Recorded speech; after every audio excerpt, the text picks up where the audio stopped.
Madame, 150 000 de plus, le anormal, rectifier. Les clients, très en colère, ont même cassé quelques vitres de l'agence. Quant aux représentants du quartier, ils disent qu'ils vont apaiser les esprits et régler la situation pacifiquement. Sachez aussi que le directeur commercial de la Sénélec a affirmé être très étonné face à cette manifestation ce matin des habitants de Grand Médine à l'agence de la Padoua. Il a fait savoir qu'un millier de compteurs de ce type ont été posés dans des foyers dakarois pour démarrer un système de prépaiement et que la zone de Grand Médine était une zone pilote pour entamer ce nouveau programme.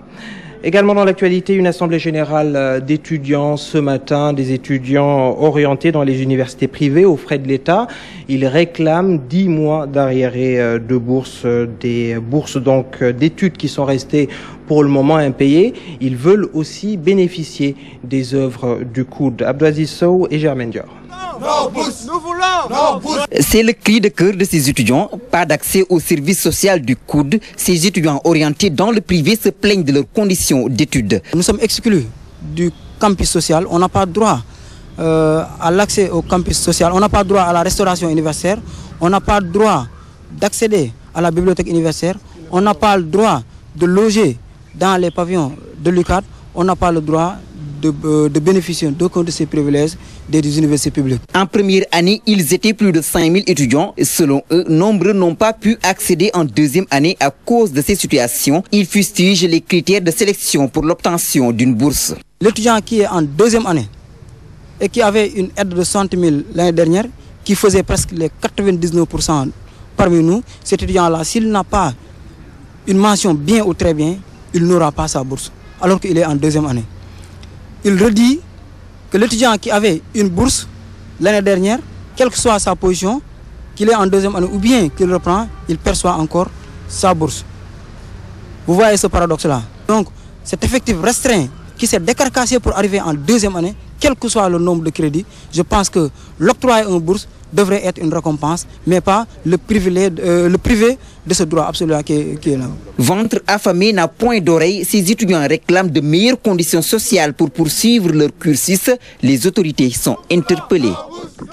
La nouvelle équipe à la tête de la mairie de Dakar, à 3 mois après son élection pour voter son budget, c'est Macky Sall lui-même qui en a fait la précision ce matin. Et c'était pour dire que c'est un mauvais procès qui est fait à l'État du Sénégal à propos du vote du budget de la mairie de Dakar. Le président de la République qui a dit tout cela lors de l'ouverture ce matin de la concertation nationale avec les exécutifs locaux. Fatoulaye Mbaye Diop. La majeure partie des élus locaux, pour ne pas dire tous, présents, sauf celui de Dakar. Le maire Khalifa Sall, l'absent le plus présent. Mais le président de la République a tenu quand même à se prononcer sur la situation de la ville de Dakar, qui a fait couler beaucoup d'encre et de salive ces derniers temps. Il faudrait éviter de nous faire un mauvais procès sur la ville de Dakar. Prendre des commentaires qui étaient valables dans un schéma antérieur, vouloir les appliquer dans le cadre de cette réforme. La ville, considérée comme une nouvelle création, elle doit voter un nouveau budget. Et elle a 3 mois, c'est la loi qui le dit. Le président des maires du Sénégal, lui, a égrené un chapelet de difficultés auxquelles sont confrontés les maires avec l'acte 3 de la décentralisation. Si nous tenons à rappeler qu'en matière de décentralisation, l'État ne délègue pas. L'État doit se dessaisir au profit des pouvoirs locaux. Il doit se dessaisir des compétences, mais il doit évidemment aussi se dessaisir des moyens. Il n'est pas question que l'État se dessaisisse. L'État ne peut pas se dessaisir, ça n'a pas de sens. L'État est un État central, mais décentralisé, qui doit, je suis d'accord avec vous, transférer davantage de compétences et davantage de moyens, et nous le ferons. Avec l'acte 3 de la décentralisation, le Sénégal se retrouve avec 599 collectivités locales. Il s'agit aujourd'hui pour le président de la République Macky Sall de réduire le fossé qui existe entre le monde rural et le monde urbain. Voilà l'ouverture ce matin de la concertation nationale avec les exécutifs locaux, des assises différemment appréciées par ces élus locaux. Je pense que sur un certain nombre de questions, comme je l'ai dit tout à l'heure, nous attendons les commissions pour discuter et voir justement qu'est-ce qui nous est réservé. Comme je l'ai dit tout à l'heure, je pense que c'est une opportunité pour les élus locaux aujourd'hui d'échanger sur la mise en œuvre de l'acte 3. Il a procédé à la communalisation intégrale. C'est une manière de dire qu'il n'y a plus de communes et de communautés rurales. Il a pris un acte très fort, qui est très important, qui est le socle juridique de tout cela. C'est la loi d'orientation, de développement durable et de l'aménagement du territoire. C'est dans cette loi où on voit 3 critères très performants: la célérité, la subsidiarité et la contractualisation. Également de l'actualité, c'est comme un fait divers et cela s'est passé à la présidence de la République. Le président Sall avait invité ce week-end, vous le savez, quelques-uns de ses proches en bisbis pour les réconcilier. Mais entre Farbangom et Aboulo, la mayonnaise semble n'avoir pas pris puisque la presse a rapporté des propos injurieux portés par l'un contre l'autre, une affaire qui a occupé certaines discussions ce matin. Lady Mendao. L'information est presque à la une de tous les quotidiens. Il s'agit de l'insolence dont on fait montre certains apéristes devant leur chef de parti et non moins président de la République. Bon nombre de citoyens ne cachent pas leur indignation et crient au scandale. Regardant les journaux et trucs, j'ai vu sur tous les titres qu'il y avait des scènes insolentes et ça c'est une honte, c'est grave. C'est ton entourage d'abord qui doit te respecter. Et ton entourage, s'il ne te respecte pas, alors qui va te respecter? Ils peuvent tout faire sauf au niveau du palais quand même, parce que le palais symbolise notre liberté, quoi. Voilà, c'est ça, quoi. Donc il doit s'atteler à faire d'autres choses que de se montrer en spectacle comme ça. Même son de cloche chez Moussa, lui aussi très choqué. Pour se diplômer en chômage, Macky Sall doit revoir sa copie. Le pays ne marche pas, les gens souffrent, donc il a vraiment intérêt à revoir sa copie. Sinon, il sera dessus en 2017. Et que vraiment, il faudrait que Macky fasse attention. Oui, parce que vraiment, c'est difficile et qu'il doit changer de méthode. Les maux dont souffrent les populations ne préoccupent guère bon nombre d'apéristes à en croire ce monsieur qui estime qu'ils n'agissent que pour leur intérêt. Il y a des inondations de tel et tel lieu. Bon, les jeunes, ils ne travaillent pas. En fait, et puis je ne te dis pas, je ne vous cache pas, mais il y a la famine. Hein. Il faudrait qu'ils disent la vérité au président de la République. Mais ce n'est pas se bagarrer et trucs qui va régler le problème. Ils ne sont là que pour leur propre intérêt. Le peuple est loin de voir le bout du tunnel avec les querelles intestines qui minent le parti au pouvoir, ce qui risque de les désavantager pour les élections à venir. En bref, des nouvelles du procès de Karim Wade. La Cour de répression de l'enrichissement illicite a interrogé aujourd'hui Alioune Samba Diassé, qui est l'un des présumés complices de Karim Wade. Interrogé sur des questions liées notamment à la création d'ABS, Aéroport Bus Sénégal. Alioune Samba Diassé, qui n'a en aucun moment cité Karim Wade dans la création de cette société, a par contre reconnu que c'est avec l'aide de Bibou Bourgi qu'elle a été créée, cette société ABS. Alioune Samba Diassé, qui a semblé durant la journée de ce lundi assez confus dans ses déclarations, doit d'ailleurs être confronté demain à Mbaye Ndiaye, l'ancien directeur général des aéroports du Sénégal. Le retour d'exil de Cheikh Ahmadou Bamba commémoré ce lundi par la communauté mouride du Sénégal. Cela s'est passé à Darussalam. Abdoulaye Diagne. C'est tout un quartier qui est sorti spontanément. Mouvement d'humeur, les populations de Palène ont investi la rue pour fustiger la privation d'électricité dont elles sont victimes. 5 jours que nous n'avons pas d'électricité dans ce quartier. Nous sommes en train de souffrir. C'est véritablement le calvaire. Nos enfants ne dorment pas la nuit. Nous ne dormons pas la nuit. Et même les nourritures sont en train de pourrir. Et je crois que nous avons décidé, tout le quartier réuni comme un seul homme, a décidé que si véritablement la situation ne se rétablit pas dans les brefs délais, le mois prochain, on ne paiera pas de facture. On rencontre des difficultés avec, on n'a pas de glace. Il y a des femmes qui sont enceintes et qui rencontrent des difficultés par rapport à la chaleur. Et en même temps, nous demandons au chef d'agence de Touba, il s'appelle Malik Kout, de nous ramener le courant. Une privation d'électricité aux conséquences incommensurables, dirait-on.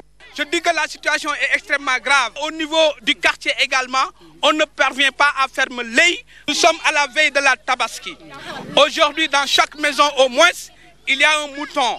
n'est-ce pas, et que les voleurs sont partout actuellement pour nous prendre nos moutons. Donc il faut véritablement que la situation soit réglée parce que nous sommes en insécurité totale. Par ailleurs, la société en charge de faire rétablir la fourniture correcte de l'électricité est à pied d'œuvre. L'eau qui était partie avec le courant est revenue. Un ouf de soulagement.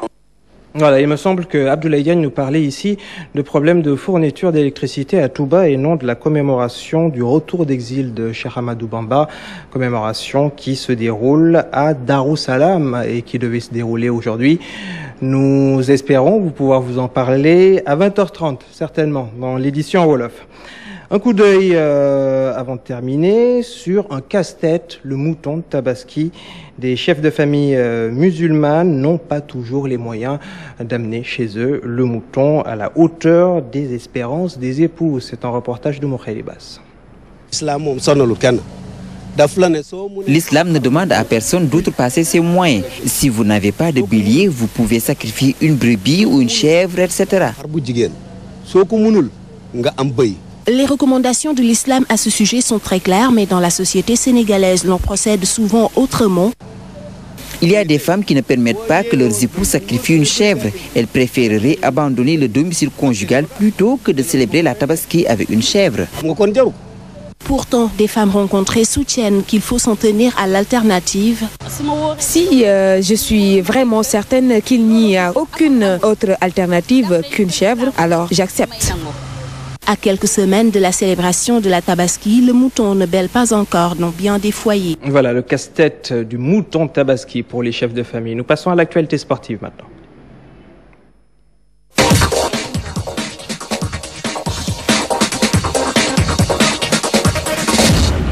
Et c'est comme tous les soirs avec Adiabité. Bonsoir.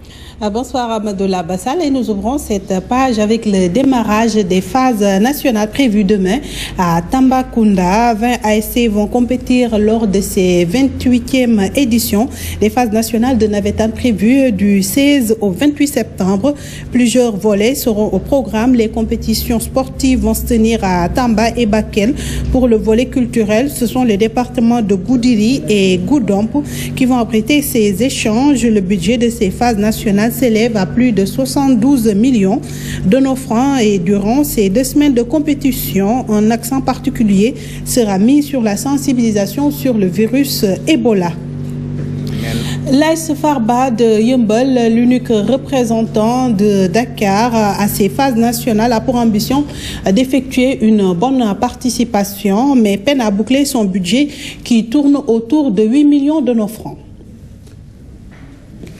C'est un bilan assez satisfaisant parce que on a quand même perdu un peu de temps avec la mise en place de la direction technique. Mais aujourd'hui, nous nous réjouissons donc de cette nouvelle donne et qui permettra de faire un peu la promotion de la discipline, surtout au niveau technique, parce que nous avons des ambitions réelles. Donc bientôt, notre ambition d'organiser la Coupe du Monde francophone sera validée par la primature. Donc c'est en bonne voie.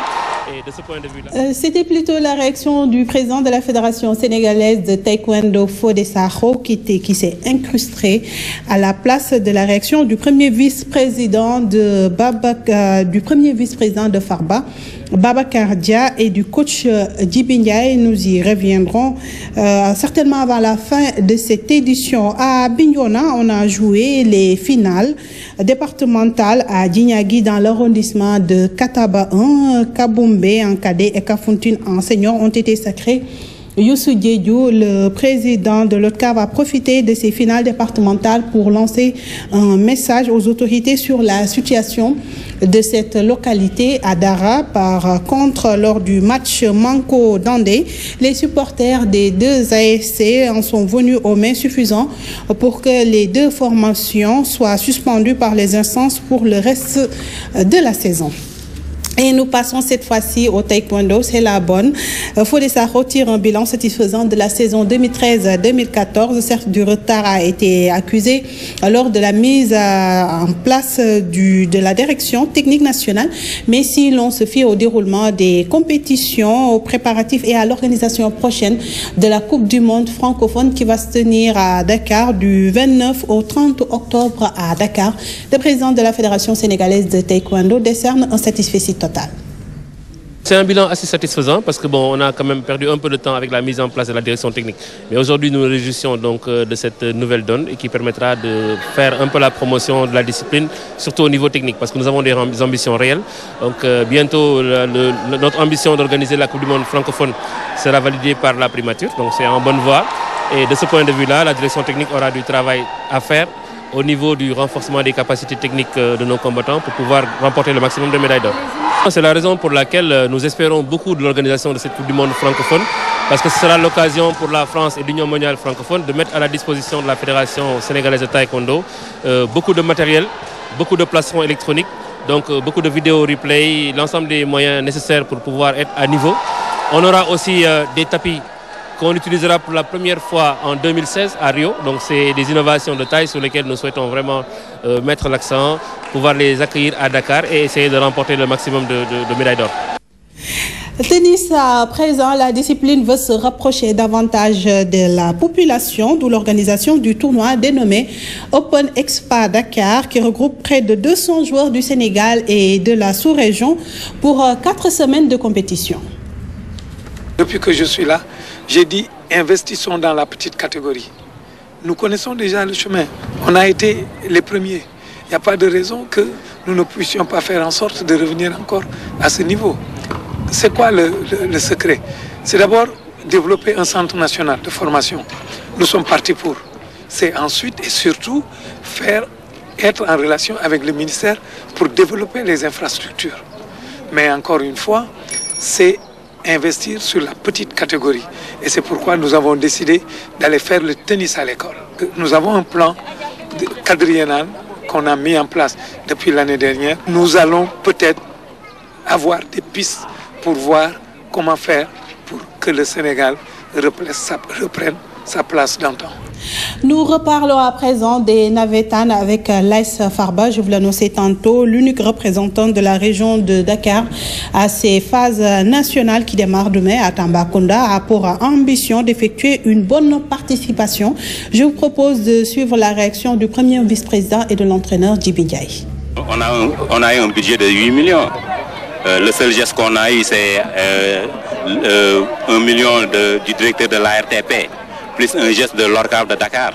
Donc, c'est loin de notre budget quand même. Pour une première participation, il ne faut pas avoir la fine bouche pour le dire. Nous allons à Tamba pour apprendre. Mais l'appétit vient en mangeant. S'il y a un coup à jouer, on va le jouer à fond. Et nous retournons à Bignona pour parler des finales départementales qui se sont jouées également ce week-end. C'était à Djignagui dans l'arrondissement de Kataba 1 avec le sacre de Kaboumbé en cadet et Kafountine en senior et l'appel également de Youssou Diédiou, président de cette zone. Est considérée comme étant une zone rouge pour le conflit que vous connaissez en Casamance. Nous avons été à Biti-Biti, au cœur de cette zone rouge, pendant une semaine. Tous les jeunes du département de Bignona se sont retrouvés là-bas et se sont déployés à cœur de joie. Il n'y a eu aucun problème. C'est donc lancer un message à l'endroit des autorités du Sénégal que dans cette partie, il n'y a aucune localité qui a de l'électricité. Il y en a 12 localités au total. Il n'y a aucune localité qui a un forage. Les routes ne sont pas bien faites. Alors, il n'y a pas le réseau Orange dans cette localité. Les populations même utilisent la monnaie gambienne. Nous voulons donc lancer un message, un cri de cœur, pour que ces gens-là, on les considère comme des Sénégalais à part entière, pour que les autorités puissent s'occuper de cette zone des palmiers, pour que les villages soient électrifiés, pour que les routes soient faites et que les produits, n'est-ce pas, puissent sortir, n'est-ce pas, qu'on puisse les vendre dans les circuits commerciaux. Le message de Youssou Diédiou, un message bien passé, on espère. Et puis on termine avec ce tournoi de football doté de la Coupe du commandant de la zone militaire 1. Les compétitions ont débuté depuis le 30 août et vont se poursuivre jusqu'au 1er octobre 2014 avec cette finale au stade Amadou Barry. Gendarmerie, Batpara, Bat-Arti, service d'hygiène, c'est la poule A. Poule B, douane, Batmat, génie R, BATC, Marine, Police, BAT Santé, BNSP et puis dans la poule des pénitence, administration pénitentiaire, je veux dire, BAT Train, BAT Intendance, Eaux et Forêts et Parcs. Je rappelle que la finale, ce sera le 1er octobre et c'est tout pour ce soir, Amadoula Bassal. Merci beaucoup, Ayabitei. La revue de presse à présent avec Pabès Diba.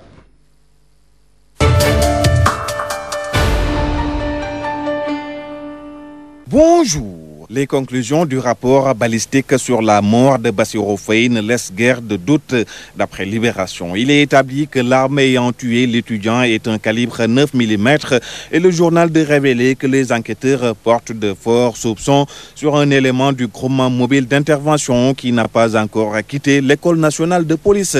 Nous quittons cette affaire pour aller au palais de la République, le palais que Walf Grand Place assimile à une borne fontaine, Farba Ngom qui insulte devant Macky Sall. Et oui, ça se passe au palais selon Walf Grand Place. Mieux, là se rapporte ainsi les propos du député Farba Ngom s'adressant à l'ancien DG de l'RTP. Tu es un menteur, sors du palais, je te... Cette attitude a fâché Macky Sall, obligé de réagir. Non Farba, arrête Farba, tu es insolent. La rencontre a été cependant fructueuse pour Aboulo puisque d'après l'AS, il a été nommé PCA. Enquête rapporte que c'était 8 heures de ndep au palais. Occasion pour Macky de se montrer inflexible. Il faut s'en tenir aux engagements et limiter le mandat à 5 ans, a dit le président à la une du Populaire. Selon d'ailleurs mon confrère, Macky est convaincu de gagner les élections sans difficulté en 2017 dans tous les cas. Il pourra compter sur son ancien Premier ministre Mimi Touré qui dit dans la tribune prier pour le président et Mimi de préciser toujours rester militante de l'APR. Khalifa Sall en revanche doit faire face à Macky ou périr. Birima dans son billet du jour estime que Sall maire a devant lui toutes ses responsabilités. S'il veut compter en 2017, il faut qu'il agisse avec dextérité ici et maintenant et ne pas poursuivre une attitude victimaire qui ne réussit pas à tous les coups. Alors que l'ancien président Abdoulaye Wade lui étale ses regrets selon Direct Info, la renchérit qu'il souffre de n'avoir pas achevé les chantiers de Touba. Il promet cependant au Khalif des Mourides, celui qui achèvera les chantiers de Touba sera issu de ma famille, rapporte le Populaire. Le Soleil pour sa part nous informe que 75% des travaux de l'AIBD sont achevés. Et la Srada Anne de souligner que 300 logements sont déjà construits sur le site de recasement de l'électricité dans l'air Grand Médine. Walf Grand Place prédit le spectre des émeutes du 27 juin 2011. À l'origine, notre mon confrère, la hausse sur les factures de la Sénélec. Les victimes d'Agirimo de leur côté menacent de passer à la vitesse supérieure, relève la tribune, expliquant que celles-ci veulent entrer dans leurs droits. Bonne lecture à toutes et à tous. Et c'est la fin de cette édition. Merci de nous avoir suivis. À 20h30, le journal.